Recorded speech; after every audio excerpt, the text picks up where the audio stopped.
hemos dicho que el mecanismo más económico para alimentar rumiantes es a través de los forrajes. Y he tratado de convencerlo de la importancia de los forrajes. Pero ¿qué pasa cuando los forrajes no son suficientes? Repasemos algunos conceptos de nutrición y alimentación. Es un curso que ustedes todavía no han llevado. Se han llevado este ciclo. Van a llevar el próximo. Se pone mucho en este ciclo. Se supone que deberían saber ustedes nutrición y alimentación antes de entrar a las pasturas y que los animales se coman los pastos. Ok, repasemos algunos conceptos. ¿Qué es nutrición?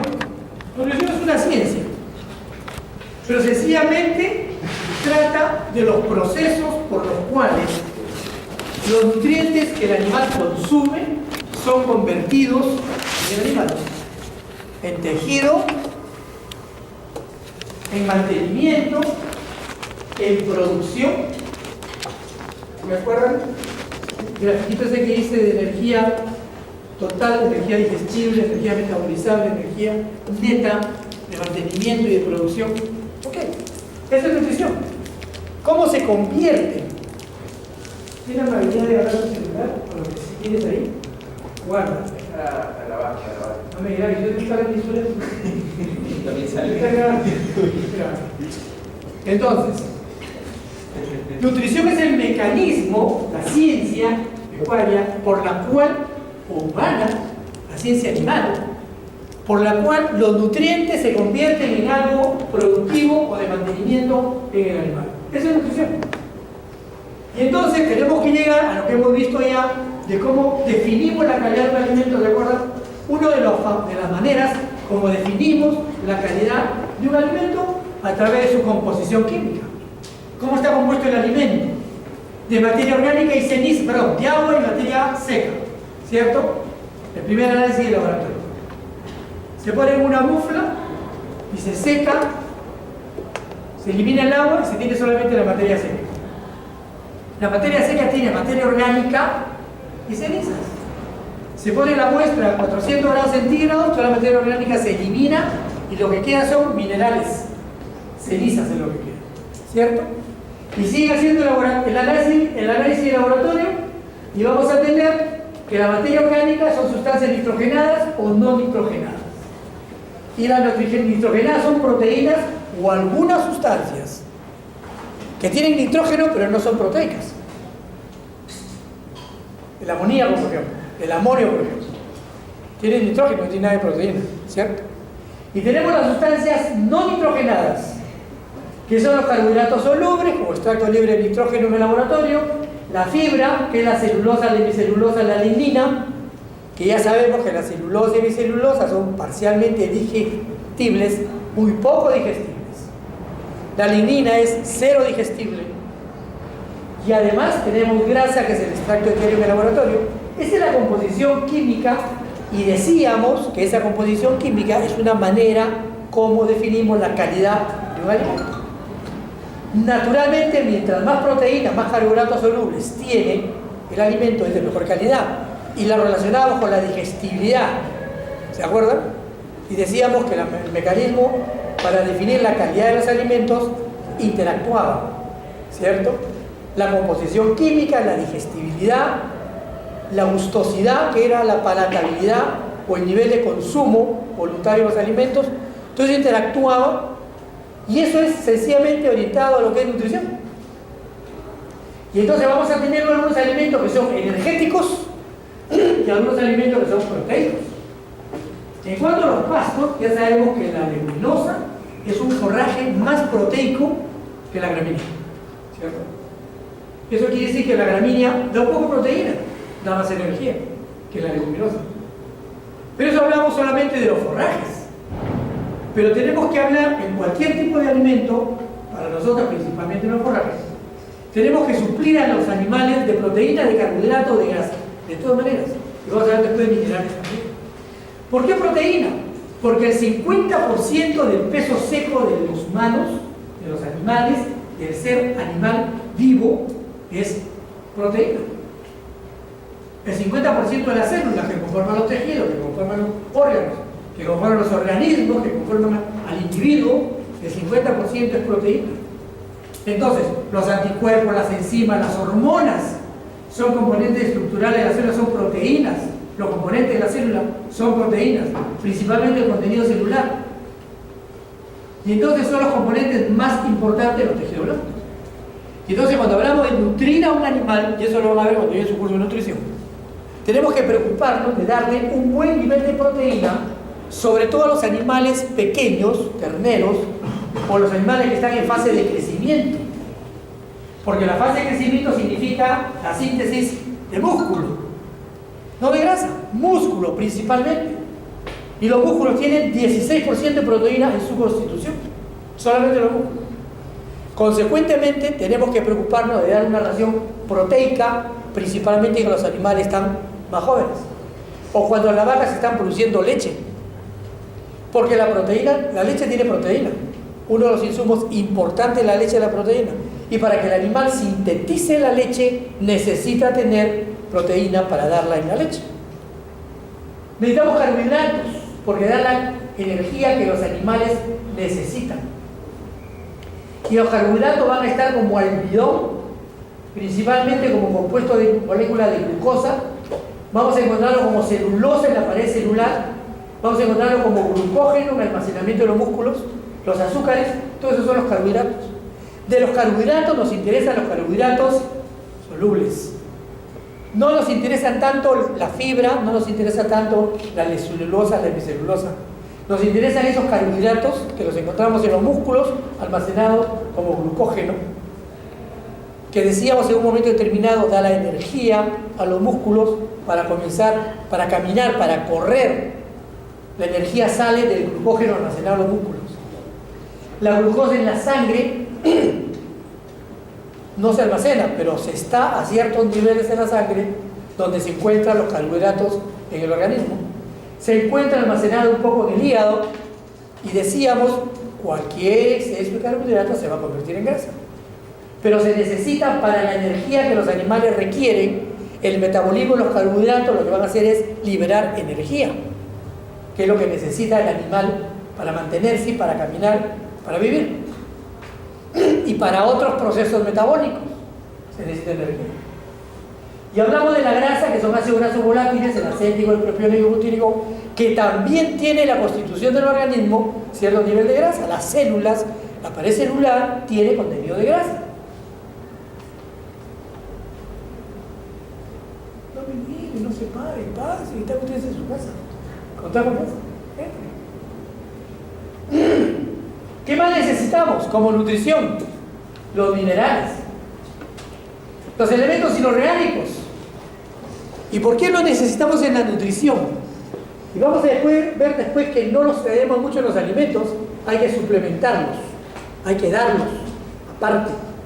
Y muchas veces los forrajes no son suficientes para dar la cantidad de minerales que necesita el animal. ¿Por qué tenemos necesidad de los minerales?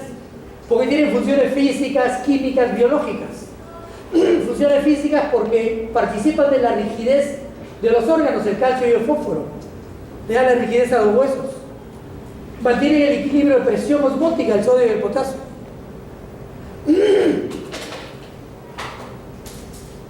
La composición de sustancias orgánicas, por ejemplo, el fósforo y los fosfolípidos. Por ejemplo, el fósforo, hay cierta deficiencia por problemas de fierro, aquí está, porque el fierro se encarga, está presente en el transporte de oxígeno. ¿Y por qué en el transporte de oxígeno? Porque el fierro forma parte de la molécula de hemoglobina. Y la molécula de hemoglobina es la que coge los oxígenos y la que lo transporta los oxígenos por el torrente sanguíneo y entrega los oxígenos donde se necesitan en los procesos bioquímicos y metabólicos del organismo.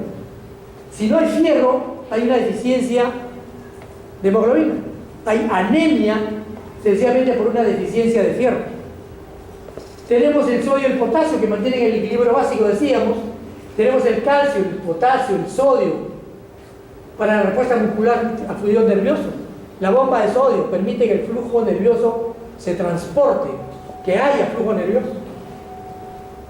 El magnesio se incluye en reacciones químicas y enzimáticas. El fósforo también tiene un rol enzimático. Las vitaminas, sustancias orgánicas que tienen función enzimática, como coenzimas en proceso metabólico. Entonces, los minerales, las grasas, los carbohidratos, las proteínas, se necesitan, y para eso se trabaja la ciencia que se llama nutrición animal. ¿Está claro? A lo que a nosotros nos interesa, que son los rumiantes, sabemos que el rumiante tiene 4 estómagos, ¿cierto? Realmente son 2 estómagos de verdad. ¿Qué necesita el niño? Contesta. ¿A quién le preguntas? ¿A quién? ¿Quién?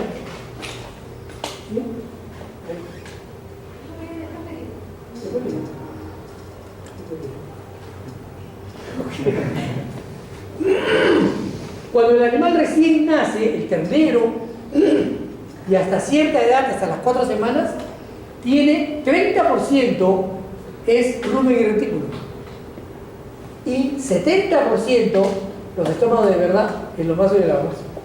Un ternero recién nacido no es por su rumiante, ¿cierto? Por eso es indispensable que tome leche. Pero mientras más rápido se convierte en rumiante, al productor de leche le conviene, porque la leche que no se toma el ternero, el pata la vende, pues, ¿no? Pero le interesa destetarlo lo más rápido posible. En el establo realmente se desteta a los 2 meses, porque se le comienza dándole 4 litros diarios, se baja, a la 8ª semana ese animal está tomando medio litro diario de leche, y el resto obviamente el productor lo vende, pues. Pero a ese ternero, ¿con qué se le reemplaza la leche? Con una mezcla destetadora, y la mezcla destetadora tiene 24-26% de proteína.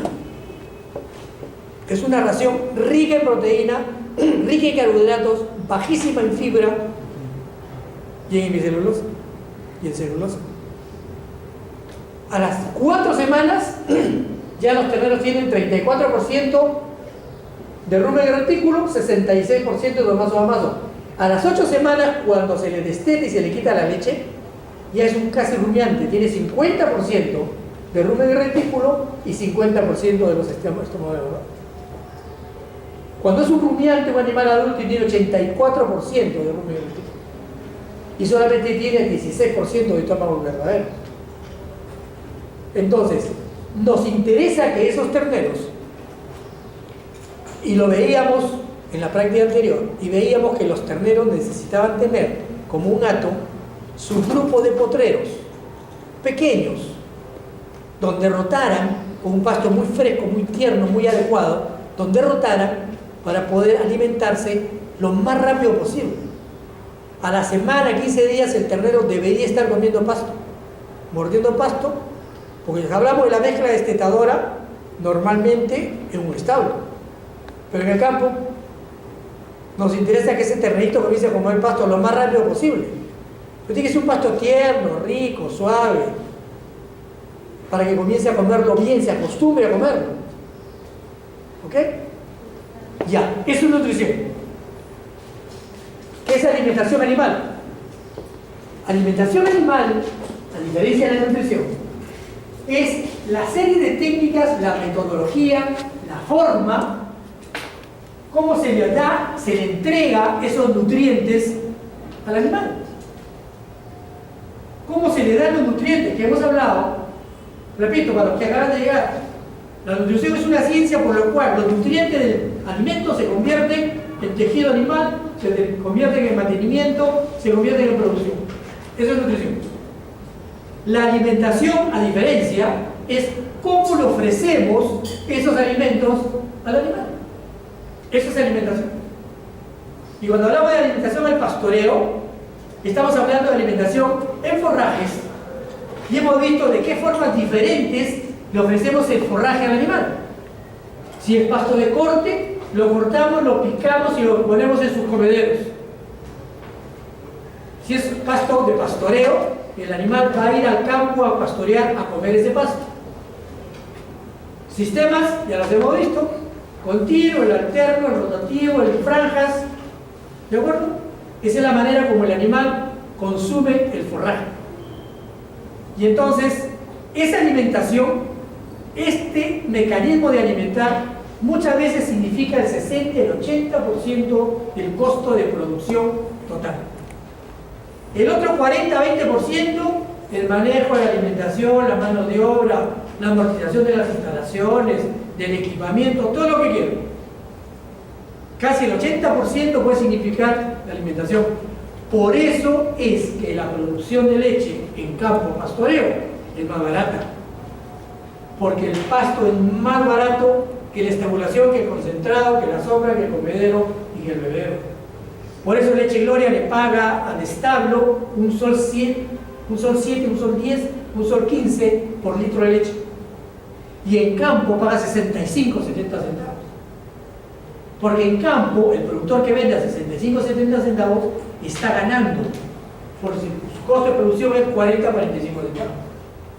Y en el establo no le pueden pagar 65, 70 centavos porque el costo de producción en el establo está en 80, 85 centavos. 90 centavos por litro de leche de producción. Entonces, eso es alimentación. Hay una serie de alimentos que son derivados de la actividad agrícola. Nosotros solamente vemos lo que son pastos y forrajes que pueden ser naturales, como el torourco, como la festuca, ¿cierto? Pueden ser cultivados como el rayeraz, todos los que ustedes conocen, ¿cierto? Esos son los pastos y forrajes verdes. La próxima clase, que es la última clase que tenemos, vamos a hablar de los pastos y forrajes conservados. El heno, el ensilaje, es conservación de pastos. Pero además hay cultivos de origen forestal. Frutos como el algarrobo, como que en el norte sirven para alimentación animal.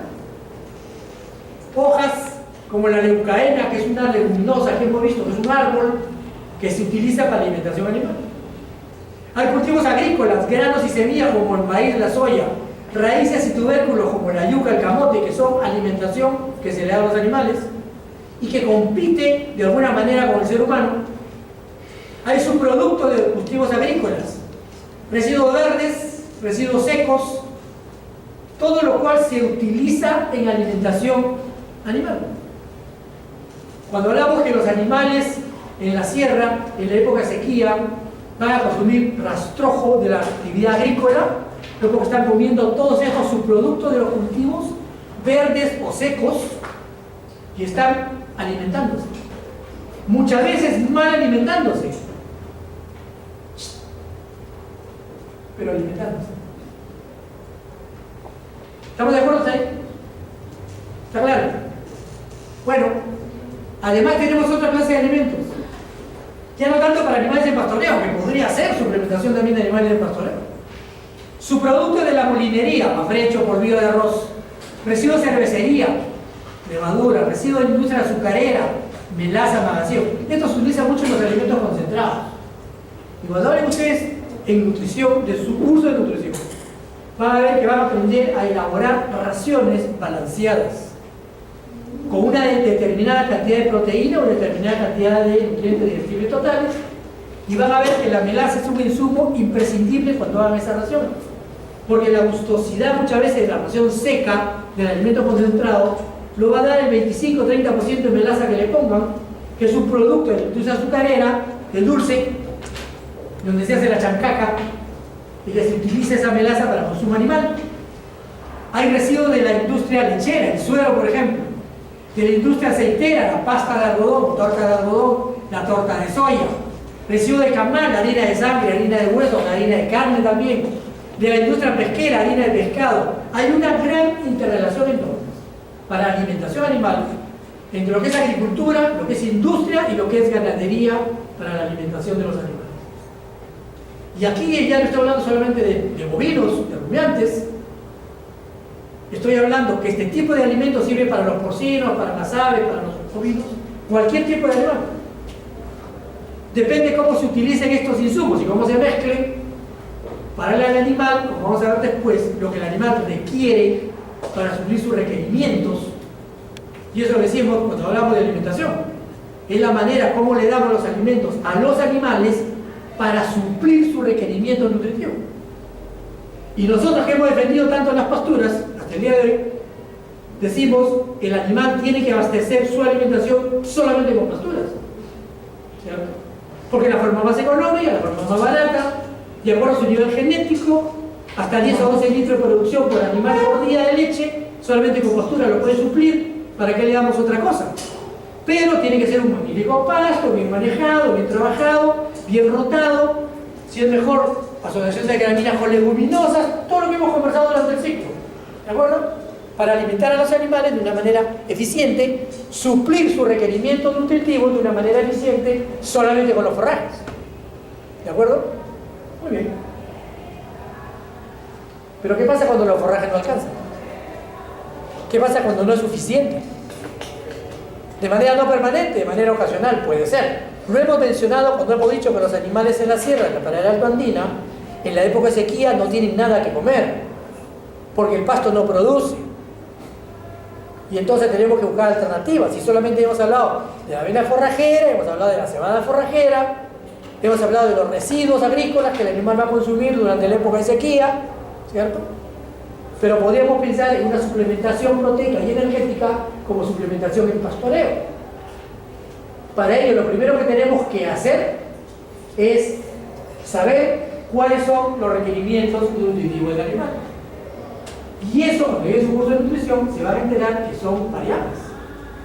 Vamos a ver que una vaca que está produciendo leche requiere mucho más nutrientes que una vaca seca, que ya la secaron, que ya no produce leche, está en su época de 2 o 3 meses, está lista para parir y no necesita mayor suplementación más que para ella y para su ternero, su feto que tiene en el útero, ¿cierto?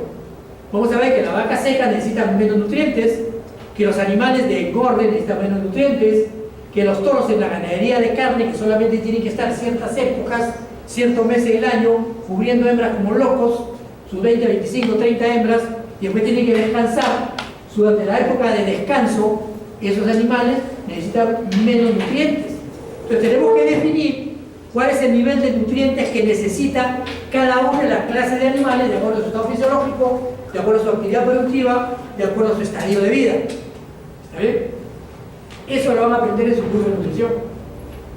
Y uno va a ver que en las raciones, por ejemplo, de engorde, al inicio de engorde, cuando los animales entran en su primer mes de engorde, es diferente que la ración que comen el tercer mes de engorde.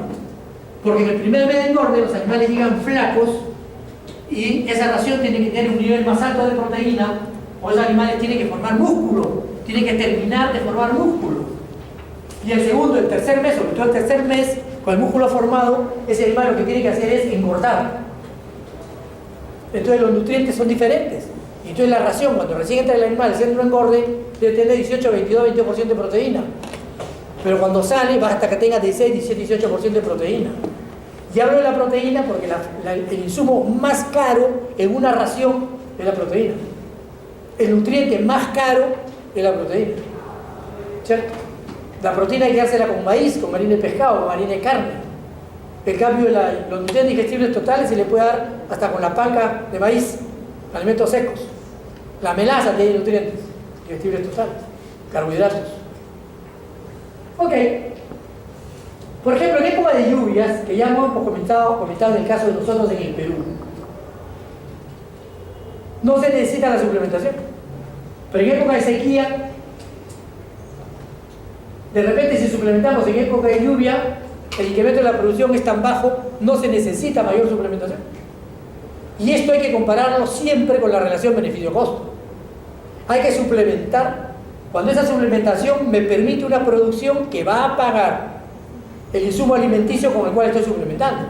Si no, no suplemento. No solamente para que el animal gane un poco más de peso o rinda un poco más de leche. Me interesa suplementar para ganar más dinero. Si no voy a ganar más dinero, no suplemento. A menos que los animales se estén muriendo, compadre, tengo que suplementar para salvarle la vida, pues no.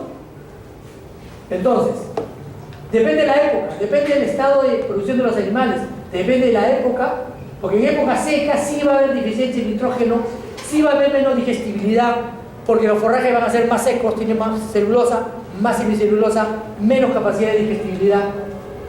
Una manera es suplementar en campo es utilizar una mezcla que ya se probó de melaza con agua, con urea y con sulfato de amonio. 65% de melaza, 22% de agua para mezclar la melaza, y después al final vamos a ver algunas instalaciones con unos drones que se da, que son melazadores para que el animal consuma melaza, disuelta en agua, y sobre todo la urea disuelta en agua para que no se apelmace, porque el exceso de urea puede producir una intoxicación en los animales y los rumiantes se pueden envenenar y se pueden morir por un efecto de urea, por un efecto de nitritos generados en un proceso metabólico innecesario de la urea. Esa mezcla de melaza con agua, urea y algo de sulfato de amonio para tener más nitrógeno y azufre que se necesita para la síntesis de ciertos aminoácidos de las proteínas. Es una mezcla que ya se trabajó, ya se usó, ya se midió. Y por ejemplo, en este cuadro, que se mide la respuesta animal como ganancia de peso en gramos, ese celular lo quiero adentro de tu cartera. ¿No tienes celular? Y entonces, ¿por qué no me miras cuando hablo? Estás mirando de tus dedos. Pues estás contando, está completo, ¿no tienes? En este cuadro vemos el incremento diario en gramos en un ganado criollo por Brahman. Ganado cruzado. ¿Ok? Eso no es tan importante. Son animales que están produciendo, están creciendo, están ganando un peso diario medido como gramos por animal por día. ¿Ok?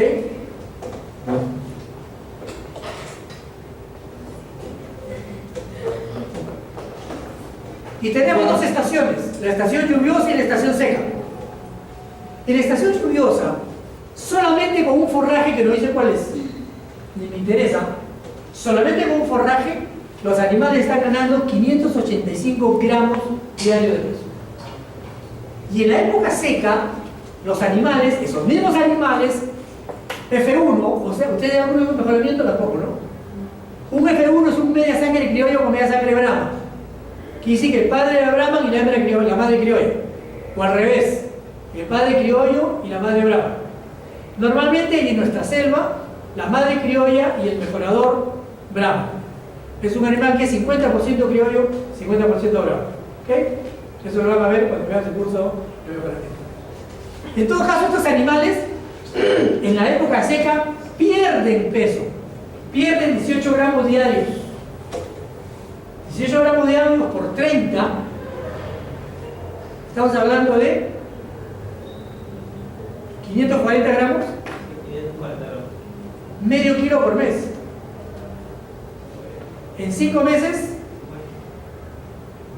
o se murió, o perdió 2,5 kilos, 3 kilos. Está perdiendo peso este animal. Mira, hasta te caes, mira de este lado. ¿Tienes la mano así? Se te va la mano, mira. Sácate la mano de la cara. No llames al sueño. Ya no tengo que sentar delante. No sentar acá. En el pupitre te vas a sentar. Ok.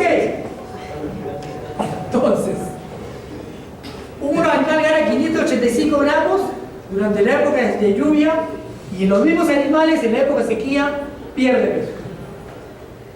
Si nosotros suplementamos a estos animales solamente con melaza, los que están ganando 585 gramos solamente con forraje, le damos melaza y mantiene su ganancia de peso solamente 588 gramos. Quiere decir que no incrementa más su ganancia de peso.